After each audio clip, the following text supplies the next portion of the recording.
sir. Okay, so tell me, what is difference between periodic and non-periodic signal? So periodic signal is a signal that repeats itself after some specified regular intervals, and Mm-hmm. this is the case for aperiodic signal. They do not Mm-hmm. repeat themselves. For example, U of t we can have, and the example What of is what is U periodic. of t? What is U of t? U of t is a periodic signal or a periodic signal? Sir, it is a periodic signal. It is a Periodic signal. Aperiodic. fine, great. Okay, so let us suppose I have a continuous time domain signal, right? Okay, sir. So I want to sample it, okay, right? Hmm. Okay, sir. तो अगर मेरे पास जो continuous time domain signal है वो periodic है, तो जो sample करके सिग्नल आएगा वो पीरियोडिक होगा कि अपीरियोडिक होगा? सर, अगर आप सैंपल आउटपुट को देखते हैं तो अगर जिसका आपने सैंपल निकाला वो कंटिन्यूअस था तो सैंपल्ड भी कंटिन्यूअस ही आएगा। सैंपल देखो सैंपल कैसे कंटिन्यूस आएगा यार? सैंपल तो सैंपलिंग करके डिस्क्रीट में कन्वर्ट करता है, सैंपलिंग क्या करता है? कंटिन्यूस मैंने सोचा कि पीरियडिसिटी अपना का आप कर रहे हैं बात। अपना हाँ, वीडियो ऑन मतलब करिए, स्पीड आ जाएगा। अपना वीडियो ऑन करिए पहले तो। हाँ। माय क्वेश्चन इज, अगर मेरे पास एक कंटिन्यूस टाइम डोमेन सिग्नल है, अगर मैं उसको, वो पीरियोडिक है मेरे पास, ठीक है, अगर मैं उसको सैंपल करता हूँ तो सैंपल करके सिग्नल क्या आता है? डिस्क्रीट आता है, क्लियर ऑब्वियस है, राइट? तो जो रिजल्टेंट सिग्नल होगा डिस्क्रीट, वो पीरियोडिक होगा कि अपीरियोडिक होगा, ये मेरा क्वेश्चन है। हाँ सर, अगर जिस सिग्नल का हम सैंपल निकाल रहे हैं वो अगर पीरियडिक है तो सैंपल करने के बाद वो डिस्क्रीट और पीरियडिक ही होगा। ऐसा नहीं होता, राइट? इट डिपेंड अपॉन कि आप सैम्पलिंग इंटरवल क्या ले रहे हो, फंडामेंटल टाइम पीरियड क्या है, ओके, रेशियो डिपेंड करता है, टीएस अपॉन टी नॉट का रेशियो क्या है, बिकॉज जो कंटिन्यूस टाइम डोमेन सिग्नल है, that periodic period can be anything, integer और फ्रैक्शन, बट जो डिस्क्रीट है उसका हमेशा क्या होना चाहिए? आपका इंटीजर होना चाहिए sequence, it can not be fraction, right? तो यस सर। वो क्या होता है? TS upon T not, TS आपका क्या होता है? सैम्पलिंग इंटरवल, टी नॉट क्या होता है? आपका फंडामेंटल टाइम पीरियड। इन दोनों का रेशियो क्या होना चाहिए? रैशनल होना चाहिए, बिकॉज रैशनल को आप साइकिल कन्वर्टेबिलिटी से क्या कर सकते हो? इजीली एक इंटीजर बना सकते हो, right? Okay okay sir. okay, what do you understand by the energy and power of signal? Why we study the energy signal and power signal? जरूरत क्या पड़ी energy and power signal? Sir, energy और power हम देख के बता सकते हैं कि वो मतलब सिग्नल इन्फिनाइट पे कैसे बिहेव करेगा, मतलब आफ्टर आफ्टर इन्फिनाइट टाइम बाद। जैसे कि हम अगर एनर्जी सिग्नल को देखें तो वो उसका एम्पलीट्यूड जो होता है वो जैसे वो इन्फिनिटी अप्रोच करता है उसका my question is that why we need, जरूरत क्यों पड़ी हमें एनर्जी एंड पावर सिग्नल पढ़ने की? माय क्वेश्चन इज दैट आप तो जो डिफाइन कर रहे हो, आप डेफिनेशन दे रहे हो कि एनर्जी सिग्नल ये होता है, पावर सिग्नल ये होता है, I understand that, right? But my question is, हमें जरूरत क्यों पड़ी energy and power signal define करने की? सिग्निफिकेंस। देखो, एक होता साइज ऑफ सिग्नल। जब हम साइज ऑफ सिग्नल की बात करते हैं, अगर मैं आपसे आपका साइज पूछूं तो आप सिर्फ अपनी हाइट नहीं बताओगे, आप अपना पूरा वॉल्यूम बताओगे, राइट? ओके, अपना पूरा बीएमआई, बॉडी मास इंडेक्स बताओगे। इसी तरीके से जो हमारे पास सिग्नल होते हैं, जब हमसे साइज ऑफ सिग्नल पूछा जाता है, we don't only focus on their amplitude, we always consider both factor into consideration, amplitude as well as the duration, right? Okay, तो ओके सर। इसीलिए जब हमसे कोई signal of size of signal पूछा जाता है तो हम साइज को मेजर करते हैं in terms of energy and power. अब जो मेरे पास सारे प्रैक्टिकल एग्जिस्टिंग सिग्नल है, हो सकता है उनमें से कुछ का एनर्जी इनफाइनाइट हो। Infinite is not a measure of size, right? So for दो signal we make the use of the power signal. So ultimately answer is we basically measure the size of signal through energy and power, correct? Okay okay sir. Okay sir. Okay, so there are two kind of signal, one is orthonormal, one is orthogonal. दोनों में क्या difference होता है? Could you please throw sir, some light on? Sir मैं लिख के आपको बताता हूँ सर। हाँ लिख के बता दो। मतलब ठीक। सर, जो ऑर्थोगोनल होता है वहाँ पे जब हम सिमिलर, मतलब अगर एक्स, मतलब अगर दो सिमिलर सिग्नल का हम अगर ये ले लेते हैं तो वो हमेशा वो एक नॉन जीरो क्वांटिटी आता है, और वही ऑर्थोनॉर्मल में हमेशा वन रहेगा। फिजिकल इंटरप्रिटेशन क्या हुआ इसका? क्या सर? फिजिकल इंटरप्रिटेशन क्या है इसका? Sir physical orthogonal mean sir जो ओवरलैप नहीं कर रहा है। और म- orthonormal? Sir ortho orthonormal orthonormal का फिजिकल सिग्निफिकेंस। हाँ जी। सर ऑर्थो नॉर्मल का फिजिकल सिग्निफिकेंस नहीं पता है, देखो, बस एक ऑर्थोनॉर्मल ऑर्थोगोनल होता से है ऑर्थोगोनल प्लस नॉर्मलाइजेशन। तो ऑर्थोनॉर्मल दो कंडीशन को स्पेसिफाई करता है। एक ऑर्थोगोनैलिटी जो आपने पहले बताया, कि जब आप दो सिग्नल का प्रोडक्ट करते हो और उनका एरिया निकालते हो एक टाइम रेंज के ऊपर, तो वो ऑर्थोगोनल हो जाता है अगर वो जीरो आए, राइट। इसी तरह से अगर आप ऑर्थोगोनैलिटी के साथ sir I can hear you normalization, sir I. Am I audible now? हाँ सर, नो यूर ऑडिबल। देखो, अगर आपसे पूछूं दो वेक्टर ऑर्थोगोनल कब होते हैं, तो आप बोलते हो दो वेक्टर ऑर्थोगोनल होते हैं जब उन दोनों के बीच डॉट प्रोडक्ट क्या होता है, जीरो होता है। एग्रीड और नॉट? तो अगर यस आप सर। वेक्टर को सिग्नल में एक्सटेंड कर दो तो सिग्नल में क्या बन जाएगा, ड्यूरेशन बन जाएगा एक, हाँ राइट। सर, वो इंटीग्रेट करना पड़ता है एक्स अपन वन क्या करते हैं इंटू उनका एक इंटरवल के ऊपर, हाँ। जिस इंटरवल के ऊपर हम चेक कर रहे हैं उसके ऊपर क्या करते हैं, उनका प्रोडक्ट निकालते हैं और वो जीरो आना चाहिए, तो हम्म, ऑर्थोगोनैलिटी होती है। तो अगर ऑर्थोगोनैलिटी के साथ आप नॉर्मलाइजेशन कंडीशन ऐड कर दो, नॉर्मलाइजेशन कंडीशन क्या होता है, energy of the signal is one unity, तो वो क्या बन जाते हैं आपके ऑर्थोनॉर्मल बन जाते हैं। Okay, right. Okay sir, energy is one unit चले एनर्जी। आगे। Okay sir. ओके, आपने पढ़ा होगा एक आइगन आइगन वैल्यू का कंसेप्ट पढ़ा होगा आपने सिग्नल सिस्टम में। Do you know what is eigen value, और आइगन वैल्यू का यूज क्या होता है signal system? Sir eigen value मैंने इंजीनियरिंग मैथमेटिक्स में देखा है, सिग्नल आइगन सिस्टम में आइगन फंक्शन सिग्नल सिस्टम में नहीं पढ़ा आपने? एलटीआई सिस्टम की प्रॉपर्टी होती है। नहीं सर, सिग्नल सिस्टम में आइगन वैल्यू नहीं पढ़ा। मैथमेटिक्स में ओके, मैंने अगर मैं आपको एक कॉम्प्लेक्स एक्सपोनेंशियल इनपुट दे दूं, राइट। Complex exponential input. हाँ, अगर आप इसको किसी एलटीआई सिस्टम में पास करते हो, राइट, यस सर। आउटपुट क्या आएगा बताइए? सर आउटपुट क्या आएगा वो तो इम्पल्स फंक्शन के ऊपर डिपेंड होगा, मतलब इम्पल्स नहीं फंक्शन। तो let us suppose impulse response H T है सिस्टम का। एच टी है। अच्छा हम्म सर। अच्छा तो एक्स टी अगर है ई प्लस मतलब e to the power a plus i b के फॉर्म में है।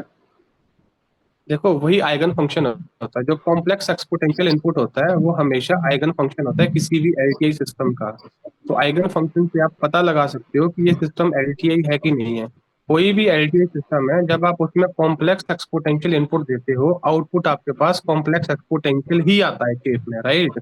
बट इसमें आपके पास क्या आता है, एडिशनल कुछ मैग्नीट्यूड आती है और कुछ फेज आता है। कितना मैग्नीट्यूड आएगा कितना फेज आएगा वो डिपेंड करता है, जो आप कह रहे थे कि सिस्टम का नेचर क्या है, सिस्टम का इम्पल्स रिस्पॉन्स क्या है। उस इम्पल्स रिस्पॉन्स को किसमें कन्वर्ट कर दो, ट्रांसफॉर्म में कन्वर्ट कर दो। ट्रांसफॉर्म से क्या निकाल दो, मैग्नीट्यूड स्पेक्ट्रम निकाल दो, फेज स्पेक्ट्रम निकाल दो। और देखो कि जिस फ्रिक्वेंसी का आपने कॉम्प्लेक्स एक्सपोनेंशियल इनपुट दिया है, उस फ्रिक्वेंसी पे आपको कितना फेज दे रहा है, कितना एम्पलीट्यूड दे रहा है। लेट अस सपोज आपने एक इनपुट दिया e raise to power j omega naught की, तो कौन सी फ्रिक्वेंसी का इनपुट दिया आपने, बताओ? ओमेगा नॉट वाला दिया, राइट। अब आपके पास जो एलटीए सिस्टम दिया होगा उसका इम्पल्स रिस्पॉन्स होगा आपके पास। इम्पल्स रिस्पॉन्स को आप किसमें कन्वर्ट कर सकते हो, फ्रिक्वेंसी रिस्पॉन्स में कन्वर्ट कर सकते हो। फ्रिक्वेंसी रिस्पॉन्स में आप दो प्लॉट बना दो, एक मैग्नीट्यूड प्लॉट, एक phase plot, what is the frequency. और देखो कि ओमेगा नॉट पे वो सिस्टम कितना मैग्नीट्यूड दे रहा है, ओमेगा नॉट पे कितना फेज दे रहा है। तो वो आपका सिस्टम ऐड करेगा इनपुट सिग्नल में, बाकी शेप पे नेचर पे कोई चेंज नहीं पड़ता है। तो इसीलिए जब भी आप कोई एलटीए सिस्टम में कोई साइन इनपुट या कॉम्प्लेक्स एक्सपोनेंशियल इनपुट देते हो, आउटपुट हमेशा वही रहता है। सिर्फ फेज चेंज होता है, लीड या लैग होगा, प्लस माइनस फेज होगा, डिपेंडिंग अपॉन द सिस्टम, कैसा सिस्टम आप यूज कर रहे हो। और एम्पलीट्यूड सिर्फ मल्टीप्लाई होगा, right. Okay, correct. Okay sir. और इसका हम यूज करते हैं सर्किट को सॉल्व करने के लिए। आपने देखा होगा नेटवर्क थ्योरी में आपके पास कैसे सर्किट आते हैं, आरसी सर्किट, आरएल सर्किट, कुछ ऐसे ऐसे सर्किट आते हैं कि नहीं आते, बताइए। तो जब आपको उसमें वोल्टेज निकालना है, करंट निकालना है, वो क्या डिफरेंशियल इक्वेशन रिलेशन बनता है, राइट। तो जब आप डिफरेंशियल इक्वेशन को सॉल्व करोगे प्रॉपर, तो वहां पे अगर आप input complex, let us suppose कोई कह रहा है आपको कि इनपुट साइन ऑफ टी है, तो साइन ऑफ टी को आप क्या कर सकते हो, ब्रेक कर सकते हो ना, e raise to power j t plus minus e raise to minus j t divide by two j. तो आपने किसमें ब्रेक कर दिया, तो कॉम्प्लेक्स एक्सपोनेंशियल में। और साथ में सिस्टम एलटीआई है, तो कौन सा प्रॉपर्टी लगा दो, एडिटिविटी और लिनियरिटी प्रॉपर्टी लगा दो। तो आप यहाँ से क्या निकाल सकते हो, आउटपुट निकाल सकते हो तरीके से, by using the property of eigen function. Eigen function एक बहुत इंपॉर्टेंट प्रॉपर्टी सिग्नल सिस्टम का, right. Okay, can we move at? Yes sir. Okay, so you might have heard about sampling. Sampling के बारे में पढ़ा है आपने? हाँ सर, सैंपलिंग। अच्छा, सैम्पलिंग में मेरे पास दो तरह के सिग्नल है, एक है बेस बैंड सिग्नल, एक है बैंड पास सिग्नल। तो दोनों की सैम्पलिंग कैसे कर सकता हूँ मैं? कैन यू टेल मी और could you tell me the procedure to sample both signal? Base band और एक बैंड पर्पस सिग्नल। हाँ जी, हाँ जी, हाँ जी। सर, जो बेस बैंड सिग्नल होता है ये लो फ्रीक्वेंसी सिग्नल होता है, मतलब इनका जो लोअर फ्रीक्वेंसी होता है ये ऑलमोस्ट जीरो के क्लोज होता है। और हम्म। बैंड पास सिग्नल थोड़ा सा मतलब अगर हम बेस बैंड के साथ कॉस ओमेगा सी कर दें, जहाँ ओमेगा सी का फ्रीक्वेंसी मेरा बहुत मेरा ज्यादा है, क्वेश्चन मेरा क्वेश्चन आपसे ये है कि अगर मेरे को एक बेस बैंड सिग्नल को सैंपल करना है तो कैसे सैंपल करते हैं? क्या कंडीशन होती है? कोई कंडीशन होती है क्या? बेस बैंड सर, अ, सर वही कि उसका जो मैक्सिमम फ्रीक्वेंसी है सैम्पलिंग फ्रीक्वेंसी से का वो मतलब सैम्पलिंग फ्रीक्वेंसी उसके मैक्सिमम फ्रीक्वेंसी का दुगना होना चाहिए या फिर उससे ऊपर। दुगना होना चाहिए कि ज्यादा होना चाहिए? दुगने से ज्यादा होना तो चाहिए? दुगना या फिर उससे ऊपर सर, एटलीस्ट 2 FM होना चाहिए। अच्छा, ये तो आपने बेस बैंड के लिए बता दिया। अगर बैंड पास सिग्नल है उसका सैंपलिंग का कोई कंडीशन होता है क्या? सर उसका, हाँ सर, उसका होता है F S greater than F H minus F L by like greatest integer function of F H by F L. मतलब एफ एच और एफ एल है कि हायर ट्वाइस फ्रीक्वेंसी।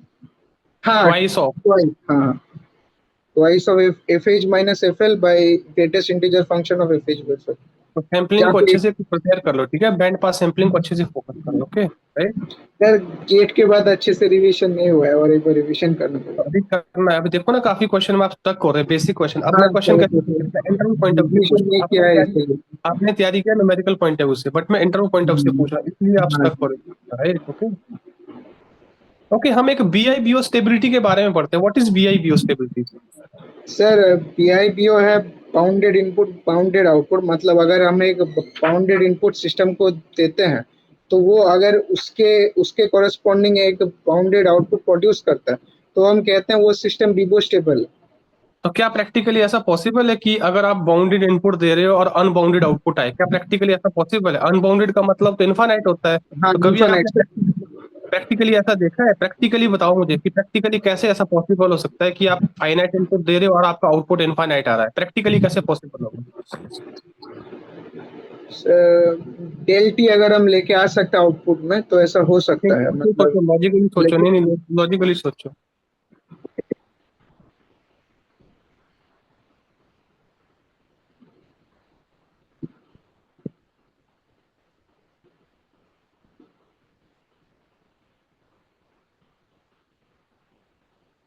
सर, देखो, अगर यूटी आप यूटी देके अगर हम आप आर ऑफ टी लेके आ सकते हैं, लेकिन अगर आर आपके ऑफ पास टी भी ये है, वीवो है अगर आपके पास फ्रीक्वेंसी। कोई आपके घर पे एसी है, राइट? हम्म। एसी में आपने क्या दिया? इनपुट दे दिया।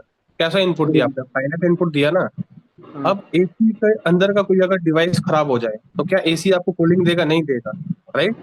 अगर वो कूलिंग नहीं। नहीं दे रहा, इसका मतलब वो क्या हो गया? अनस्टेबल हो गया, राइट?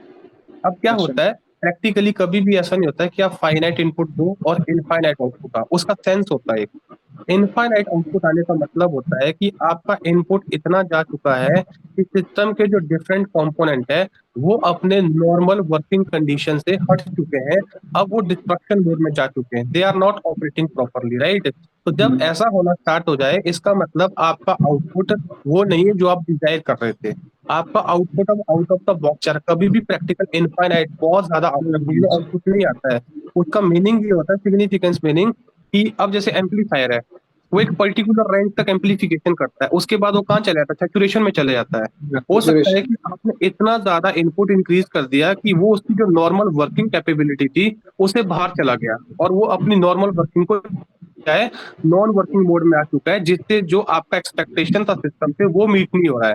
और अगर आपका एसी कूलिंग की बजाय हॉट एयर देना स्टार्ट कर दो तो इसका मतलब वो क्या हो गया? अनस्टेबल हो गया। इसका मतलब वो बाउंडेड इनपुट के लिए क्या दे रहा है? बाउंडेड आउटपुट नहीं दे रहा है, वो अनबाउंडेड आउटपुट दे रहा है। मतलब उसके जो कंपोनेंट थे वो अलग रीजन में काम करना स्टार्ट कर दिए, what they were supposed to. Correct और नॉट, राइट? सही तो सर। इस तरीके से सोचना है, थ्योरेटिकल न्यूमेरिकल आंसर नहीं देने वहां पे, राइट? आपको सर, लॉजिकली सोचना पड़ेगा। सर मतलब ऐसा कन्वेक्शन कभी हुआ नहीं ना। गेट में जब प्रिपरेशन करे थे मेन एम सवाल लगाना होता है। इस चीज में अब जैसे आगे से देखो, प्रेपरेशन इस सिलेक्शन ना करो। कोई भी तुम रिलेशन पढ़ रहे हो उसका फिजिकल सिग्निफिकेंस ढूंढो। अगर आप खुद से नहीं समझ पा रहे, गूगल पे डालो, what is the physical significance of BIPO, what is the physical significance of causal, what is the physical meaning of scaling, what is the physical meaning of shifting, what is the physical meaning of time reversal. जब आपको physical meaning clear होंगे तो आप discussion बहुत अच्छे से कर पाओगे, ये मेरा पॉइंट है बस, राइट, ओके, करेक्ट। सर ऐसा कोई किताब है जिसे सिग्नल सिस्टम का देखो मतलब ये? किताब में आपको वही मिलेगा, ऑनेस्टली जो आपने पढ़ा है वैसा ही मिलेगा दोबारा से। तो ये आपकी अपनी सोच है कि कैसे आपको सोचना। जैसे मैंने आपको आइगन फंक्शन वाला क्वेश्चन बताया, तो आपको गूगल पे करो कि how eigen function can be used to solve the electrical circuit, तो आपको वहां पे एनालिसिस मिलेगा। अब उस एनालिसिस को याद नहीं करना है, उस एनालिसिस को अंडरस्टैंड करना है, वहां से पॉइंट कंक्लूड करना है, राइट, और फिर प्रोसीड करना है, करेक्ट, ओके। Okay sir. हाँ, तो I hope you got my point कि कैसे प्रिपेयर करना चंदक, राइट। तो इस डायरेक्शन में प्रिपेयर करो आगे जो भी प्रिपरेशन कर रहे हैं, and I am sure you do good, okay. सिर्फ फॉर्मूले तक सीमित मत रखो, फॉर्मूला क्या कन्वे कर रहा है, उसका मीनिंग क्या है, क्या वो आउटकम दे रहा है, उस पर ज्यादा फोकस करो, वो आपको हेल्पफुल रहेगा, राइट। ठीक है sir, okay sir. Okay Chandak, thank you. Thank you sir.